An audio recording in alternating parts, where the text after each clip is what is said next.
Hey Shelby Bells, it's Shelby. Welcome back to my channel. Thank you so much for tuning in for another video. You guys, the Real Housewives of Dubai is here. I could not be more excited. Dubai is just like luxury, futuristic, like wealth, like gold, like everything. And I'm so excited for this season, you guys, and this franchise of the Real Housewives. Oh my God, it's here. I'm going to talk to you about it. If you're interested in hearing more about that drama, make sure that you keep on watching.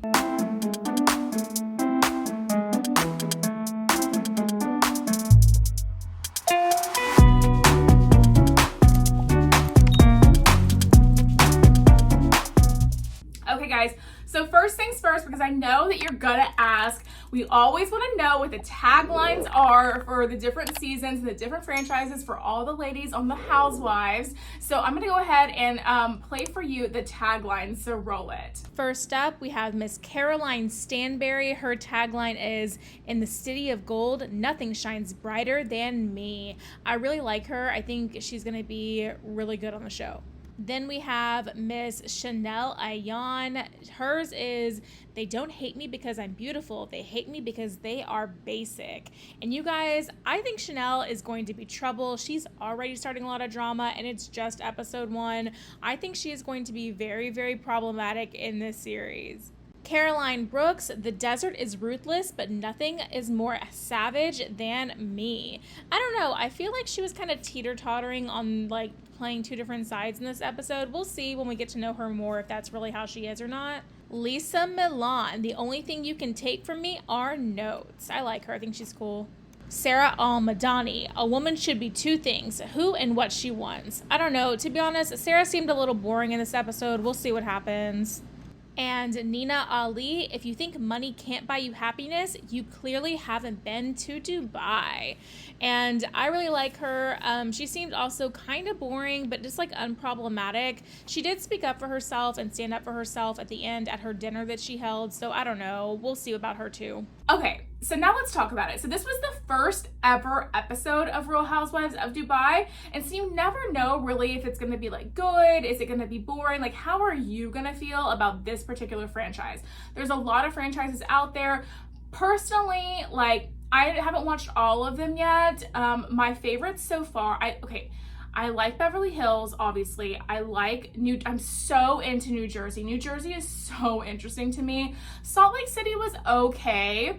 And then Atlanta, I watched a little bit, like maybe the first 3 seasons of Atlanta, and I really can't just really get into Atlanta either. But I love Jersey and I love Beverly Hills. I think I'm gonna really like Dubai. Dubai is really bringing the drama already, and it's only the first episode. It's like the pilot episode. Like, it's really good. I really am enjoying it a lot. So I'm gonna be honest, I'm not sure all the girls' names yet because it is like the first time we're ever seeing them, but I will say that they all are characters. Well, there's one, I don't know, it's the first episode. We'll see if she kind of develops a little bit. There's a couple that I think are just a little bit quiet and like maybe aren't gonna like really find their space in front of these other women that are so outspoken and vocal. We'll see what happens with that. I mean, that kind of happens on sometimes in the seasons where some of the women just don't really stay relevant enough and they end up getting replaced or whatever. So that might happen with them. It's not unusual for that to happen. So we'll see. But I think my favorite ones so far are Chanel and gosh, what is her name? It's the girl who is the, she has the maternity fashion line. Her, I like her a lot. And then I also like the girl Caroline who had her bachelorette party. I thought those 3 were so funny, so great. Chanel is a character, and I'm telling you what, I think she's gonna be trouble. I think she's going to be a handful on this show. There seems to be like feuds between her and like the girl who had her bachelorette party, Caroline. There seems to be like a feud between them, and it just seems they ended up having like this dinner after the like at some point in the episode, and this girl Chanel just caused so much drama at this dinner because she wasn't invited to the bachelorette party that Caroline had. And then she even said in the episode, she was like, "Girl, like, I don't care about that because I wasn't there. Why would I care if I wasn't there?" And everyone was like, And it's just it's just crazy and a handful. I mean, the thing about Dubai is Dubai is such an opulent, luxurious city. Just being able to like what I love is that it's like very like culturally diverse. So there's like this girl Chanel's from Kenya. We have women from the United States, people that are Jamaican. We have a British girl on there. Like we have like, it's just like so many different like cultures coming together. We have people from the Middle East. Like there's so many different cultures coming together there, and it's gonna be really interesting to see, because this is not in America. Like this is like is this the first Housewives franchise that's not in America? I think it might be.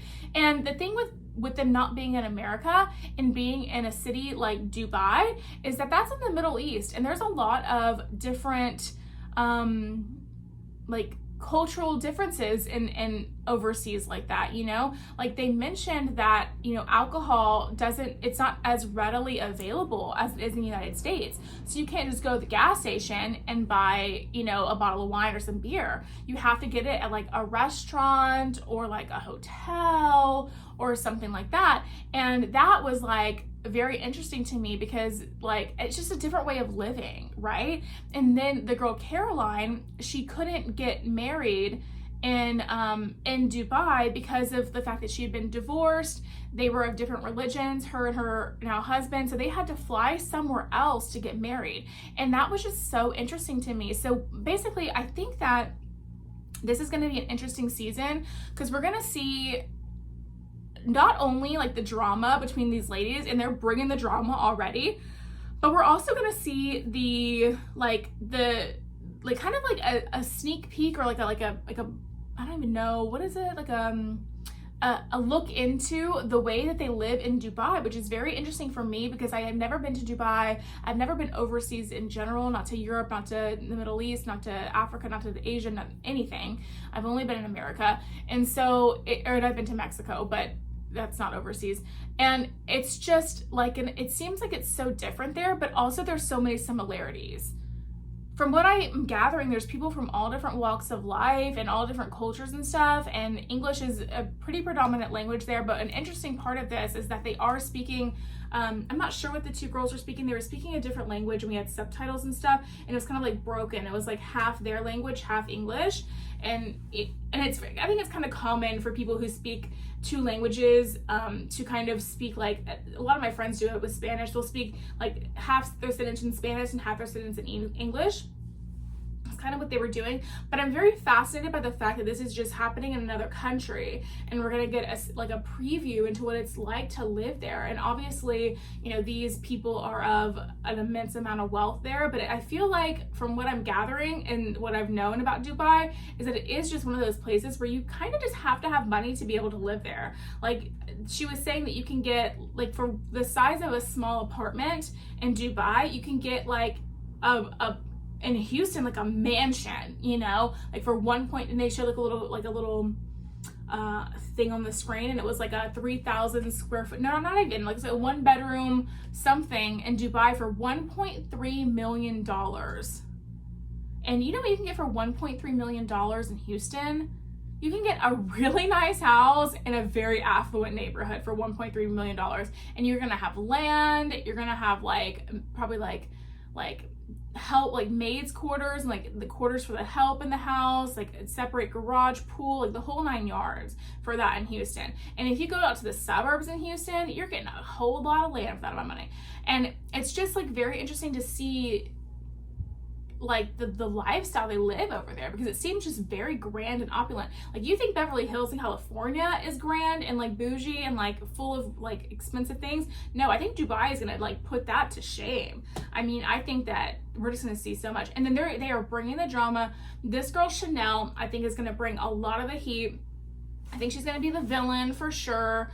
But I think she's probably gonna last a lot of seasons because she is so dramatic and bringing the heat, and people are going to want to tune back into her. The only way that can like possibly turn on her, and I'm going to reference old school Real Housewives of New Jersey, so if you take it back, let's go in the time capsule with me, okay? But Danielle Staub Danielle Staub on Real Housewives of New Jersey, she was very problematic. She was very dramatic, but it was to the point where it was annoying. It was to the point where it was like she was so ridiculous. It was just hard to watch her. And so who knows? Chanel might turn into that, or Chanel might be somebody that is just brings the drama, that like we like to see it, we like to, we like to hear it, almost kind of like Lisa Rinna did, how we had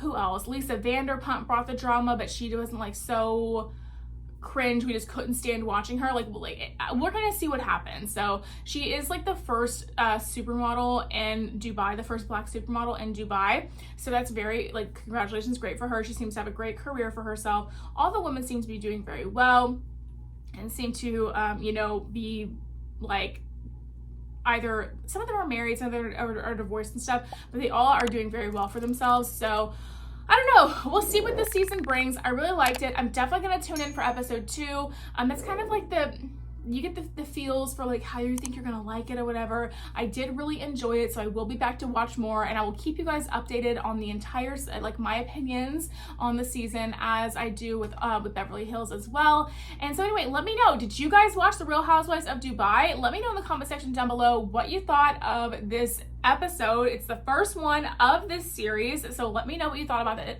it in the comment section down below. I'd love to hear from you. And that's going to be it for today's video, you guys. If you did enjoy it, make sure you give me a big thumbs up, subscribe to my channel down below. Don't forget to ring the bell so you're notified of all my future videos when they do post. Remember, all Shelby bells ring the bell. And yeah, if you enjoyed today's video, YouTube should be suggesting a couple more down here for you to choose from, so I'd love it if you did that. And aside from that, I will see you in the next video. Bye, guys.